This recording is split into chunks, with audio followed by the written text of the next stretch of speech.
All right welcome to another session. તો આ સેશનમાં આપણે લોકો ક્વેશ્ચન નંબર 3નો જે સેકન્ડ પાર્ટ છે બચી ગયું તો રાઈટ એને આપણે ડિસ્કસ કરી લેશું. ક્વેશ્ચન નંબર 3નો ઓર રાઈટ પાર્ટ 2. સો આની અંદર શું છે ક્વેશ્ચન ABC. સૌથી પહેલા છે explain type casting in C with example. હવે જો ટાઈપ કાસ્ટિંગ કરવા માટે છે ને મારી પાસે બે ઓપ્શન્સ હશે હંમેશા. એક હોય મારી પાસે ઇમ્પ્લિસિટ ટાઈપ કાસ્ટિંગ, બીજું એ મારી પાસે explicit. So what is implicit અને what is explicit? Type cast કરવાના બે મેથડ છે, બેમાં કામ હરખું જ છે, ટાઈપને બદલશે. ફોર એક્ઝામ્પલ હું કહું ઇન્ટીજર વાળો ડેટા છે એને ફ્લોટમાં કન્વર્ટ કરી નાખો, કાં તો પછી જે ફ્લોટ વાળો ડેટા છે એને ઇન્ટીજરમાં કન્વર્ટ કરી નાખો. યસ, એને ઇન્ટીજરમાં કન્વર્ટ કરી નાખો. તો આ બધા ડેટાને આપણે ટાઈપ જે છે ચેન્જ કરી દીધી, રાઈટ? હવે એમાંથી એક ટાઈપ જે હશે ને એ હશે આપણી ઇમ્પ્લિસિટ અને બીજી ટાઈપ જે છે આપણી છે એક્સપ્લિસિટ. બેમાં ફરક શું છે સર? જો ઇમ્પ્લિસિટ જે હશે ને એમાં ડેટાનો લોસ નહીં થાય. ફોર એક્ઝામ્પલ ઇન્ટીજર છે મારી પાસે 5, તો એ ફ્લોટમાં કન્વર્ટ થઈને 5.0 થઈ જશે. તો મારી પાસે ડેટા છે 3.8, સો ઇન્ટીજરમાં કન્વર્ટ થઈને ખાલી 3 થશે. આ 0.8 જે છે ને એ થઈ જશે મારું બાષ્પીભવન, યુ પાછું નહીં આવે.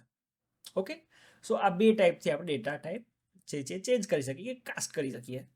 એન્ડ યસ, આ વસ્તુનો એક્ઝામ્પલ માંગ્યો છે કે એક્સપ્લેન કરો વિથ એન એક્ઝામ્પલ. તો ચલો એક આપણે એક્ઝામ્પલ લખી દઈએ.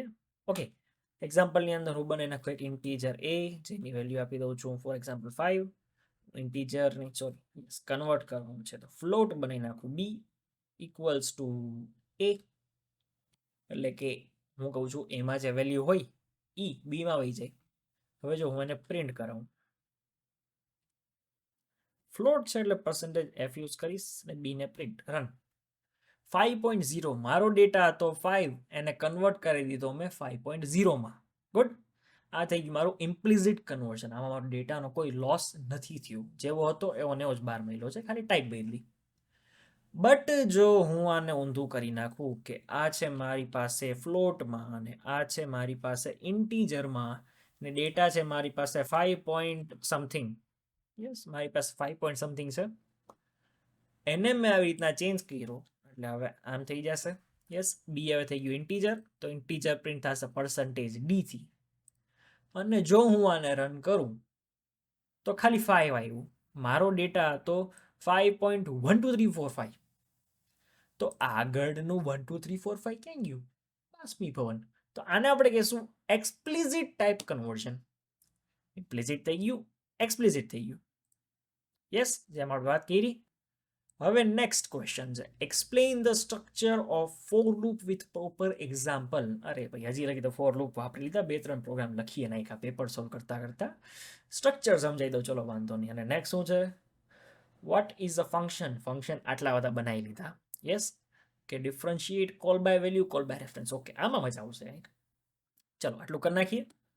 તો સૌથી પહેલું શું છે આપણી પાસે કે ફોર લૂપ સમજાવો વિથ એન એક્ઝામ્પલ. હવે ફોર લૂપમાં છે ને જો સૌથી પહેલા તો ફોર નામનો કીવર્ડ આવશે, પછી અંદર 3 વસ્તુ હશે, 3 વેલ્યુઝ જે છે, 3 જે વસ્તુઓ છે એને આપણે સેમિકોલનથી ડિસ્ટ્રીબ્યુટ કરશું, અલગ અલગ પાડશું, છૂટી પાડશું. રાઈટ, આ વસ્તુ લખતા જો હું જે બોલું છું એ લખજો, કારણ કે એક્ઝામમાં ખાલી ફોર લૂપ ડ્રો કરી નથી આવવાની, સમજાવવાનું છે. રાઈટ, હું તો બોલી દઈશ, લખવું તમારે પડશે. ઓકે, પછી કર્લી બ્રેકેટ્સની અંદર જે બી મારો કોડ બ્લોક લખેલો હશે, જે બી મારો કોડ બ્લોક આમ લખેલો હશે એને વારે વારે રન કરશે. ક્યાં લગી? જ્યાં લગી હું ન કહું ત્યાં લગી. ચલો ફોર એક્ઝામ્પલ હું કરું છું use integer i equals to 0. તો આને આપણે કહીએ છીએ ઇનિશિયલાઇઝર, ઇનિશિયલાઇઝેશન. પછી વચ્ચેનો પાર્ટ આવશે for example i less than 5. તો આ થઈ ગઈ મારી કન્ડિશન. આ શું થઈ જશે? મારી કન્ડિશન. પછી હું યુઝ કરું છું i પ્લસ પ્લસ, એટલે આ જે છે મારું ઓપરેશન હશે કે રાઈટ, ઓપરેશન શું થવું છે. ફોર એક્ઝામ્પલ મેં ઇન્ક્રીમેન્ટ રાખ્યું છે, ઇન્ક્રીમેન્ટ ઓર ડિક્રીમેન્ટ નોર્મલી યુઝ કરીએ, બાકી કોઈ ટ્રાય નહીં કરી હોય ત્યાં તમે i પ્લસ 10 કરી શકો છો, નો વરીઝ. દર વખતે જ્યારે જ્યારે લૂપ ફરશે ને આઈની વેલ્યુ 10 થી પ્લસ થઈ જશે, તો તમારે અહીંયા 50 કરવું પડશે 5 વાર લૂપ ફેરવ્યું હોય તો. યસ, આ કોઈ ટ્રાય નહીં કર્યું બટ કરી જોજો, ત્યાં તમે ગમે લિટરલી ગમે ઓપરેશન પરફોર્મ કરી શકો છો, ખાલી ઇન્ક્રીમેન્ટ ડિક્રીમેન્ટ માટે ન હોય. હા, આ વસ્તુ બુકની બહારની શીખવાવાળી વસ્તુ. ઓકે ચલો. સો હવે અહીંયા જે બી કોડ લખ્યો છે એ કેટલી વાર રન થશે એ મારી કન્ડિશન ઉપર ડિપેન્ડ કરે છે. સો જ્યાં લગી મારી કન્ડિશન ટ્રુ થતી રહે ત્યાં લગી આ લૂપ રન કરશે. આટલું ક્લિયર ફોર લૂપ કેમ વર્ક કરે. હવે સૌથી પહેલા ઇનિશિયલાઇઝ કરશું, એ એક જ વાર રન થશે. આ વાળો કોડ જે છે એક જ વાર રન થશે આખી ફોર લૂપમાં, એક જ વાર. દર વખતે કન્ડિશન ચેક થશે, દર વખતે લૂપ ફરીને આવે ત્યારે વેલ્યુ ઇન્ક્રીમેન્ટ ડિક્રીમેન્ટ કાં તો પછી જે તમે એક્સ વાય ઝેડ ની ઓપરેશન હોય કોઈ પરફોર્મ થશે. અને દર વખતે કન્ડિશન દર વખતે ચેક થશે, ઇન્ક્રીમેન્ટ ડિક્રીમેન્ટ એ દર વખતે થશે. ગુડ, આટલું ક્લિયર થઈ ગયું. ઓકે, સો આ હતી મારી બેઝિક ફોર લૂપ, આપણે સમજાવી દીધું. હવે એક્ઝામ્પલમાં તો કાંઈ નહીં, અને ફોર લૂપને જે છે એમાં એક મેસેજ પ્રિન્ટ કરી દી. ફોર એક્ઝામ્પલ ચલો હું એક ઇન્ટીજર લઈ લઉં, ઇન્ટીજર n ફોર લૂપની અંદર લઈ જાઓ 4. ઓકે, મારી પાસે printf છે. ડન. સો આના રીતના ડાયરેક્ટ યુઝ જ કરી નાખો. હવે n equals to 0, n should be less than 5 અને n પ્લસ પ્લસ. દર વખતે આઈ જ યુઝ કરવું જરૂર નથી, ત્યાં તમે મારું નામ બી લખી શકો છો. 4 મોહિલ equals to 0, મોહિલ લેસ દેન 5, મોહિલ પ્લસ પ્લસ ચાલે. વેરિયેબલનું નામ છે, રાઈટ. ઘણા લોકો આજે ડિસ્કવર કર્યું હશે કે ફોર લૂપમાં આઈ કરતા બીજા કઈ કેરેક્ટર બી યુઝ કરી શકો. ઓકે, અને અહીંયા દર વખતે n ને પ્રિન્ટ કરી દઉં અને દર વખતે next line. Code running in loop. Yes, અરે સેવ નથી કરવાનું, દર વખતે સેવ કરી નાખું છું. Okay, run. So code learning in loop 0 1 2 3 4, એટલે દર વખતે તમે જુઓ n ની વેલ્યુ જે છે એ પ્લસ પ્લસ થતી જાય છે. ઓલ રાઈટ, તો આટલું જે આપણું બેઝિક કામ હતું એ થઈ ગયું છે. નેક્સ્ટ હવે આપણે ચર્ચા કરીએ last question. What is a function? Differentiate call by value and call by reference. Function શું છે? હવે જો ફંક્શન એટલે કાંઈ નથી, એક બ્લોક ઓફ કોડ છે, રાઈટ, જે દર વખતે હું રીયુઝ કરી શકીશ એની અંદરનો લખેલો કોડ જ્યારે બી મારે એની જરૂર હશે. ફોર એક્ઝામ્પલ જુઓ, હું એક ફંક્શન બનાવી શકું છું અહીંયા. ફોર એક્ઝામ્પલ હું બનાવી શકું છું void swap. Yes, void swap જે લેશે 2 નંબર, ઇન્ટીજર a અને ઇન્ટીજર b. હવે આ પ્રોગ્રામ એક્ઝામમાં ડાયરેક્ટલી બી પૂછવામાં આવે છે, ધ્યાન રાખજો. Write a program to swap a number. Done. Call by value, call by reference એવું બી કહી દેશે લખીને ડાયરેક્ટ. એટલે આપણે આ એક ક્વેશ્ચનની અંદર 2 સોલ્વ કરી છે, યાદ રાખજો. ઓકે, એક્ઝામ્પલ આપણે એવું દીધું છે. હવે નંબર સ્વેપ કરવાનું લોજિક શું છે, રાઈટ? નંબર સ્વેપ કરવાનું લોજિક છે કે ભાઈ એક ટેમ્પ બનાવી નાખીએ કે integer t equals to a equals to b equals to temp. પૂરું, અને બસ આટલું કોઈ આપણું ફંક્શન. અરે સેવ નથી કરવાનું. ઓકે, સો આટલું કોઈ આપણો ફંક્શન a અને b ને સ્વેપ કરવા માટે. હવે જો એ ફંક્શનને મારે કોલ કરવો હોય તો મારે અહીંયા બી નીચે 2 નંબર બનાવવા પડે, રાઈટ? a અને b. a ની વેલ્યુ ફોર એક્ઝામ્પલ 10 આપી દઉં, b ની વેલ્યુ ફોર એક્ઝામ્પલ 20 આપી દઉં. યસ, અને હું શું કહું છું હવે, પ્રિન્ટ કરી દઈએ એકવાર. Values before swap. a equals to percentage d અને b equals to percentage d. Yes, પહેલો પર્સન્ટેજ d છે a માટે, બીજો પર્સન્ટેજ d છે b માટે, રાઈટ? આટલું કર્યું. હવે હું સ્વેપ નામનો ફંક્શન કોલ કરીશ, જેને હું a અને b 2 નંબર આપું, અને સેમ આવું જ પ્રિન્ટએફ જે છે એક મૂકી દઉં નીચે. બટ અહીંયા બિફોરની જગ્યાએ વેલ્યુ આફ્ટર સ્વેપ, અને અહીંથી હું થોડીક લાઇન્સનો ડિસ્ટન્સ રાખી દઉં. નાઇસ, આટલું મેં કામ કર્યું. હવે ચલો આને રન કરું. ઓકે, ટેમ્પની અંદર કાંઈક, ઓકે ટેમ્પમાં અહીંયા ટી ડાયરેક્ટ લખીને આપ્યું હતું. ચલો અગેન રન. ઓકે, સો વેલ્યુ બિફોર સ્વેપ a10 છે, b20, અને વેલ્યુ આફ્ટર સ્વેપ આ થઈ ગયું 10 અને 20. આ શું છે? આ છે કોલ બાય વેલ્યુ. જ્યારે આપણે નોર્મલી આમ વેલ્યુઝ પાસ કરી દઈએ કે અલે ડેટા જે કરવું હોય કર, રાઈટ? અહીંયા તમે જોશો ને, જો આ સેમ પ્રિન્ટએફ અહીંયા મૂક દઉં.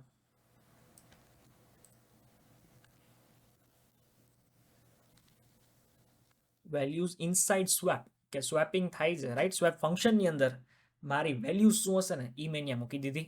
ડન. ક્લીન વર્ક અને રન. જો સ્વેપ ફંક્શનની અંદર જઈને તો 2010 બે ચેન્જ થઈ ગયા હતા, બટ મેઇનમાં જ્યારે આપણે પાછું પ્રિન્ટ કર્યું ત્યારે નો ચેન્જીસ. એટલે ફંક્શનની અંદર ડેટાનું જે બી થાય, જે બી મોડિફિકેશન થાય એ રિયલ ડેટાને કોઈ અફેક્ટ નહીં કરે. This is called by value. This is called by value. હવે આ જ વસ્તુને હું કોલ બાય રેફરન્સ કરું તો હવે જો આ વસ્તુમાં એરે ન મોકલતા રાઈટ, એરેમાં વેલ્યુ ચેન્જ થશે ભલે કોલ બાય વેલ્યુ છે તો બી. આ સમજવા તમારે થોડુંક એક્સપર્ટ પ્રોગ્રામિંગમાં થવું પડશે રાઈટ. જાવા કે C++માં જશો ત્યારે વધારે સમજાશે કે કોલ બાય વેલ્યુ ને રેફરન્સ કેમ વર્ક કરે. અત્યારે આપણે એરે નથી મોકલો, બેઝિક નંબર મોકલા હતા જેમાં આપણે ચેન્જીસ કર્યા, પણ ઈ ચેન્જીસ ઓરિજિનલ ડેટા ઉપર કોઈ દેખાણા નથી. ઓરિજિનલ ડેટા 1020 એમને જ છે. હવે તમે જુઓ હું શું ચેન્જ કરું છું. અહીંયા ખાલી હું જે ડેટા લઉં છું ને ત્યાં એક આમ સ્ટાર મૂકી દઉં.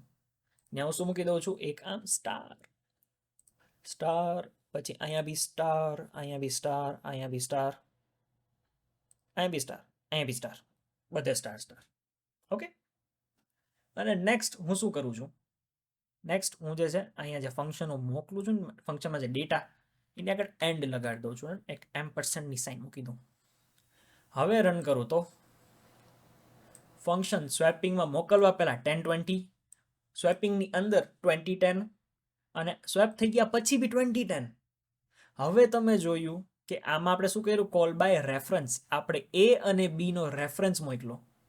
આપણે ઓરિજિનલ ડેટા જ નહીં મોકલી, કોપી નથી મોકલી, ડેટા જ આપી દીધો છે.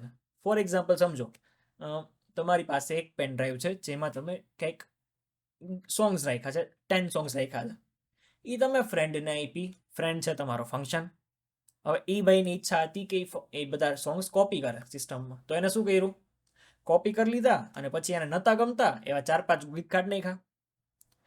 પેનડ્રાઈવમાં જે ગીત 10 હતા એ તો એમને એમ જ છે, એ તો એમને એમ જ છે, એમાં કંઈ ચેન્જ નથી કર્યો. તમારા ફ્રેન્ડે એના સિસ્ટમમાં કોપી કર્યું એ 10 સોંગને, પછી એમાંથી ડિલીટ કર્યા અમુક, તો તમારી પેનડ્રાઈવનો ડેટા તો એમને એમ જ હતો.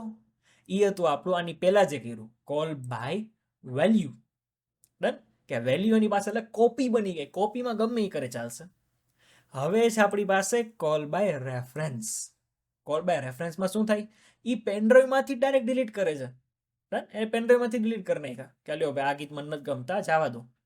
ઓરિજિનલ ડેટા સાથે છેડખાની થઈ ગઈ રાઈટ. હવે આ સમજવા માટે કે %, કેમ વર્ક કર્યું અને રીતના સ્ટાર લગાડવાથી શું થાય સર, એના માટે આપણે પોઇન્ટર્સ નામની વસ્તુ થોડીક સમજવી પડે રાઈટ. C ને C++ આ બે લેંગ્વેજમાં જ પોઇન્ટર્સ આવશે, જાવા કે પાયથન અહીંયા કે પોઇન્ટર્સ નથી નડવાના. બટ આ બધી વસ્તુ કરવાના બીજા બી રસ્તા છે, ખાલી પોઇન્ટર ને સ્ટાર યુઝ કરવા જરૂરી નથી. But this is basic example for pointer. આ એક્ઝામ્પલ તમે નંબર સ્વેપિંગમાં કોલ બાય રેફરન્સ કે તો બી લખી શકો, પોઇન્ટરનું એક્ઝામ્પલ માંગે તો બી લખી શકશો. નોર્મલ સ્વેપિંગ તો આપણે કરીને હમણાં જોઈ લીધું રાઈટ. અને તમને પૂછશે કે ભાઈ call by value versus reference સમજાવો, તો તમે એ બી કરી શકો. શું કરવાનું, ખાલી વેરિયેબલ્સ જે આપણે એ બનાવ્યા હોય ને એની આગળ સ્ટાર મૂકવાના. જો અંદર જે ઇન્ટ ટેમ્પ હતો ને એ એમને જ છે, એમાં મેં સ્ટાર નતો મૂક્યો. સ્ટાર ક્યાં મૂકવાના, એવા વેરિયેબલ જેના એડ્રેસ સાથે હું વર્ક કરું છું, જેના હું એડ્રેસ સાથે વર્ક કરું છું. અને અહીંયાથી % કાઢી નાખો એટલે હવે પાછો થઈ ગયો મારો કોલ બાય વેલ્યુ. ઓરિજિનલ ડેટામાં કોઈ બી ચેન્જ નહીં આવે. જોયું, ફંક્શનની અંદર ભલે ગમે ચેન્જ કરી નાખો, ફંક્શનની અંદર હું કહી દઉં A = 200 ને B = 600, તો બી ઓરિજિનલ ડેટા તો 1020 જ રહેશે. Yes, call by reference, call by value બી પૂરું. Yes, one of the most ambiguous question, mostly દર વર્ષે પૂછાય જ છે. હવે આપણે નેક્સ્ટ લેક્ચરમાં ક્વેશ્ચન નંબર 4 નો પાર્ટ 1 ડિસ્કસ કરી લેશું. ડન. ઓકે, સો 3-4 લેક્ચર હજી કાંઈ બાકી છે, તો આપણે બધા હવે સીધા મળશું નેક્સ્ટ લેક્ચરની અંદર.